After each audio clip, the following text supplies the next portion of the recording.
Gabung di Sapa Indonesia malam hari ini ada Ketua DPP PKB Daniel Johan, politisi PDI Perjuangan Andreas Hugo Parera, serta pakar komunikasi politik Gun Gun Herianto. Selamat sore semuanya. Selamat sore Cindy. Selamat sore Mas Terima kasih sudah bergabung bersama kami. Pak Andreas, PDIP akan mengambil langkah apa nanti setelah hasil penghitungan suara di KPU selesai? Akan mengambil langkah sebagai oposisi atau menerima ajakan Prabowo Subianto untuk bersama-sama di pemerintahan? Ya, pemerintahan yang baru itu baru akan mulai berjalan pada bulan Oktober. Cuma kita kan tahu juga bahwa proses pemilu ini penghitungannya itu belum berakhir. Kemudian juga ada banyak catatan-catatan peristiwa di dalam proses menuju pada pemilu 2024 ini yang menjadi perhatian masyarakat, perhatian publik gitu. Saya kira ini perlu juga diperhatikan oleh kita semua gitu, bahwa kita tahu bagaimana peristiwa-peristiwa yang terjadi sebelumnya. Nah, ya berkaitan dengan soal positioning partai, soal oposisi di dalam atau di luar pemerintahan, PDI Perjuangan sudah sangat berpengalaman soal itu. 2004, 2009, 2014 PDI Perjuangan bahkan sendirian berada di luar pemerintahan ketika itu. Dan itu menjadi fungsi check and balances yang bagus gitu untuk pemerintahan. Akan memilih kemana? Proses pengambilan keputusan itu ya seingat saya dulu di dalam perjalanan partai itu diputuskan di dalam kongres gitu. Di dalam kongres partai akan memutuskan, kemudian juga ya itu menjadi pegangan di dalam pelaksanaan kegiatan politik partai. Jadi ya kita bicara sekarang wacana, tapi keputusan tentu ya nanti ada di dalam. Biasanya kami melakukan itu di dalam kongres partai. Ada keputusan di kongres partai, tapi tadi ada pernyataan juga dari Ketua DPC PDI Perjuangan Kota Solo, FX Rudi Hadiatmo, yang menginginkan PDI Perjuangan oposisi saja deh. Ini suara dari akar rumput yang harus didengar, Pak Andreas? Ya, saya kira bagus. Artinya bahwa pandangan-pandangan seperti itu bagus, dan saya kira ketika kita bicara pandangan pribadi dari teman-teman di DPC, teman-teman akan menyampaikan itu gitu.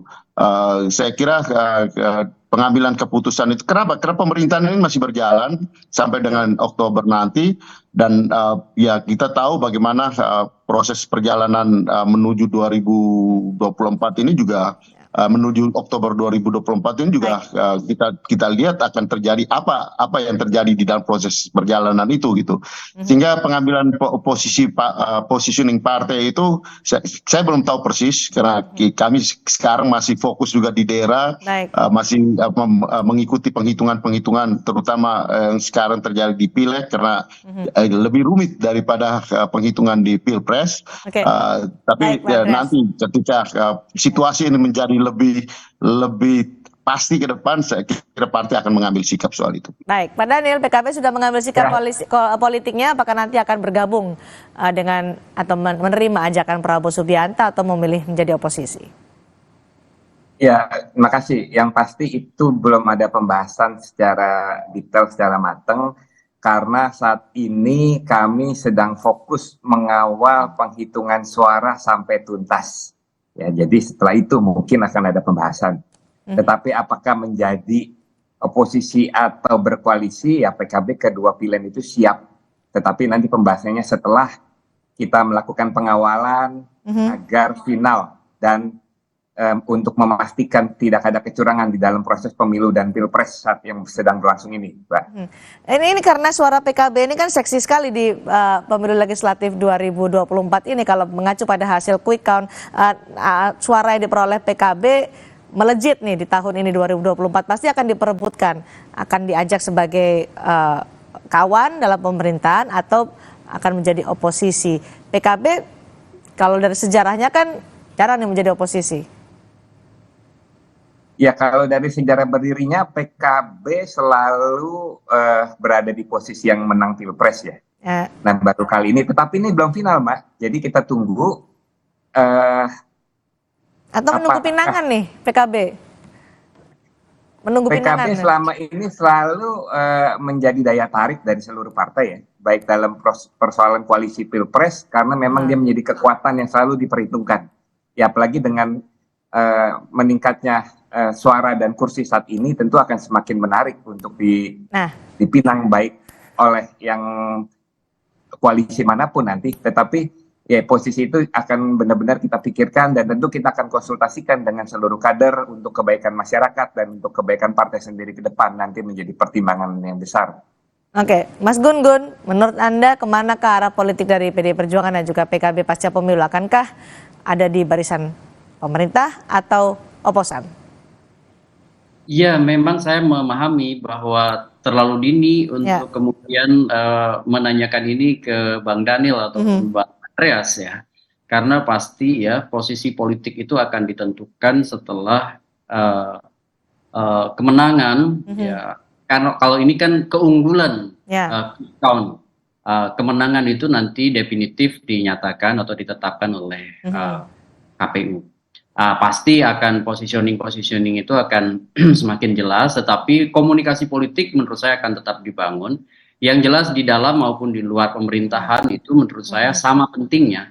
Bahkan kalau kita melihat periode belakangan ya, Pak Jokowi periode kedua ke sini semakin menunjukkan kebutuhan kita atas menguatnya norma representativeness ya, terutama misalnya proses konsolidasi kekuatan oposisi yang bisa mewakili kegundahan di tengah masyarakat. Jadi menurut saya memang kalau saya ditanya bagaimana idealnya partainya Bang Andreas itu bisa menjadi pemimpin oposisi begitu ya, dalam konteks kebutuhan Indonesia saat ini. Kenapa? Karena belakangan kita bisa melihat, Cindy, bagaimana paradoks demokrasi itu lahir karena tendensi mayoritarian ya, kayak misalnya suara terbanyak bisa memutuskan apapun, revisi undang-undang KPK, omnibus law, kemudian dan macam-macam, itu semua produk legislasi yang atas nama suara terbanyak kemudian dieksekusi, kemudian pelibatan diskusi publik yang cukup memadai, itu yang disebut dan kurangnya komunikasi deliberatif. Kalau menurut saya kebutuhan komunikasi deliberatif dan penguatan norma dasar representativeness dalam konteks keberfungsian di DPR, itu menurut saya salah satunya memang dibutuhkan kekuatan oposisi yang kuat. Sebut aja kalau nggak mau menyebut oposisi, kekuatan penyeimbang yang kemudian solid dan terkonsolidasi, dan itu butuh menurut saya relasi kuasa yang tidak satu begitu kuat, begitu misalnya sampai 70%, tetapi kemudian menyisakan hanya sedikit kekuatan di luar kekuasaan, dan itu kemudian membuat powerless begitu ya.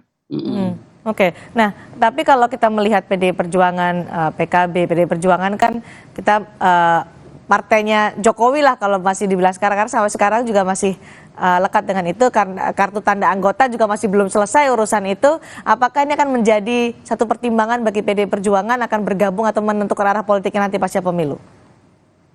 Ya, ini masih terbuka sebenarnya, namanya ZOPA atau Zone of Possible Agreement ya, area yang memungkinkan masing-masing pihak membuat kesepakatan termasuk renegosiasi misalnya antara antar figur utama. Makanya kemudian pasca Pilpres ini menurut saya salah satu yang menentukan adalah Bu Mega. Apakah kemudian nanti Bu Mega memastikan PDIP berada di barisan misalnya kekuatan oposisional, atau kemudian melakukan komunikasi ulang dengan Pak Jokowi dan akhirnya kemudian misalnya masuk dalam skema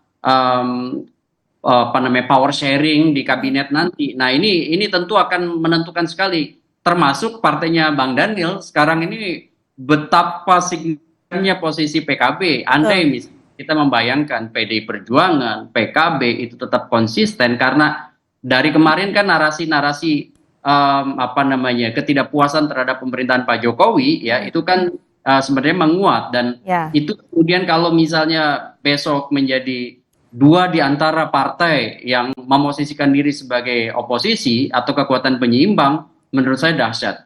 Republik ini akan punya kontrol yang terkonsolidasi dan itu bisa kemudian memfungsikan diri di DPR dengan lebih efektif. Oke, kalau itu bergabung akan menjadi kekuatan dahsyat. Pak Daniel, karena sejak Pilpres sudah mengambil posisi yang sangat berlawanan dengan Joko Widodo, bahkan mengusung semangat perubahan, apakah ini arahnya akan mengambil langkah yang berlawanan dengan Prabowo Gibran yang notabene didukung oleh Joko Widodo pada pemilu kali ini dan nanti pada pemerintahan berikutnya? Ya, belum tahu Mbak, cuma yang pasti baik berkoalisi maupun beroposisi PKB siap ya. Bahkan Ketua Umum Caimin meskipun juga membawa kan semangat perubahan tadi ya dari Pilpres itu. ya, apa ini yang justru menghambat tapi nanti semangat langkah PKB? perubahan akan tetap menjadi warna ya PKB ke depan 5 tahun ke depan. Tetapi apakah semangat perubahan itu memang sebagai oposisi atau mewarnai kebijakan-kebijakan yang pemerintahan berikut ya, dengan semangat perubahan tersebut kita belum tahu. Tetapi yang pasti kita tidak menutup ruang untuk keduanya. Caimin juga pernah menyampaikan ya, jadi oposisi juga mungkin menarik dan seru juga sepertinya. Tetapi finalnya seperti apa kita lihat dulu, pengawalan final dari proses Pilpres dan pemilu saat ini. Oke, baik Pak Andreas, ini tadi ada kartu isu soal kartu tanda anggota Jokowi yang belum selesai, ada Gibran juga KTA juga belum selesai. Apakah ini yang akan menjadikan pertimbangan PDI Perjuangan untuk melangkah selanjutnya, kalaupun nanti bergabung dengan pemerintahan, kan ada alasan mereka masih dua orang ini masih menjadi anggota PDI Perjuangan, atau justru akan melupakan hal ini, memilih jalan sendiri sebagai oposisi? Cindy, itu terlalu teknis itu apa yang dipersoalkan itu, Cindy. Nah, ada hal yang soal baik oposisi, baik di dalam atau di luar pemerintahan.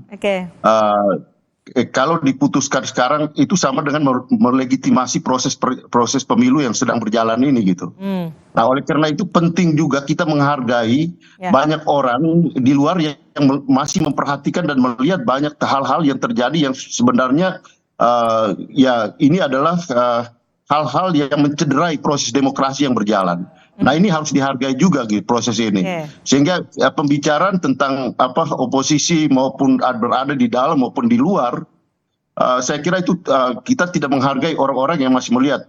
Sebagai partai politik tidak sulit gitu buat PDI Perjuangan mengambil posisi karena kita sudah sangat berpengalaman soal itu. Tapi kita juga harus memperhatikan bagaimana masyarakat sedang memperhatikan proses pemilu yang sedang berjalan dengan berbagai catatan yang terjadi. Dan itu saya kira penting juga untuk menjadi perhatian kita gitu. Dan media saya kira penting juga memperhatikan itu. Jadi tidak sekedar memberikan legitimasi proses yang sedang berjalan ini seolah-olah bahwa ini sudah selesai gitu. Dengan quick count itu sudah selesai gitu. Saya kira ini penting sih untuk menjadi catatan kita. Termasuk juga untuk membangun proses demokrasi yang sehat. Karena hal-hal yang tidak sehat ini sedang terjadi gitu. Dan itu berjalan. Jangan sampai kita menyehatkan proses yang sebenarnya tidak sehat gitu. Oke, terkait dengan tadi yang disebutkan sudah soal investigasi dugaan kecurangan pemilu yang dilakukan oleh TPN Ganjar Mahfud, apakah sudah punya bukti-bukti konkret yang akhirnya bisa untuk mengkoreksi? Tadi kalau Anda menyatakan ini karena hasil quick count belum bisa dijadikan patokan apakah menjadi hasil akhir dari pemilu 2024 karena masih menunggu hasil rekapitulasi dari KPU. Tapi apakah bukti-bukti konkret sudah dikumpulkan oleh TPN Ganjar Mahfud sehingga bisa mengkoreksi dari keunggulan di quick count ini?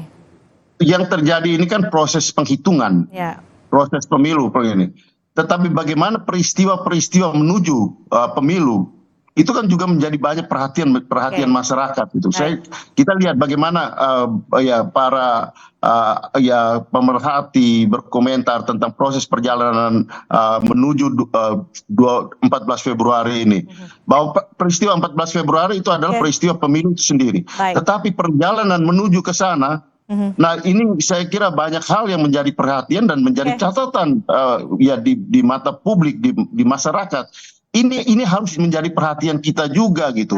Jadi partai pun tidak seolah-olah hanya berpikir soal kekuasaan gitu. Tapi harus juga berpikir soal bagaimana jalan menjaga proses demokrasi yang dengan berbagai catatan yang terjadi saat ini. Itu saya kira penting untuk menjadi perhatian kita gitu. Mas Gun-Gun, ini waktunya sempit sebelum kita ke azan maghrib, singkat saja untuk Mas Gun-Gun. Sekarang masih berproses, tapi bagaimana kapan menurut Anda partai politik mulai berpikir soal arah koalisi? Singkat saja Mas Gun-Gun. Ya, menurut saya setelah tahapan ini mengerucut ke fase akhir ya. Ini kan setelah proses penghitungan, rekapitulasi, nanti ada perselisihan hasil pemilu, ya kan, kemudian nanti penetapan. Nah, menjelang menurut saya akhir dari masa rekapitulasi dan kemudian nanti ada perselisihan di Mahkamah Konstitusi dan kemudian konfirmasi di wilayah hukum, itu menurut saya sejalan dengan itu akan ada komunikasi antara elit dan tentu mewakili partainya masing-masing. Baik, masih dinamis sekali. Terima kasih Mas Gun Gun, terima kasih juga Pak Andreas, terima kasih juga Pak Daniel sudah bergabung di Sapa Indonesia malam hari ini. Selamat sore. Terima kasih. Saudara, KPU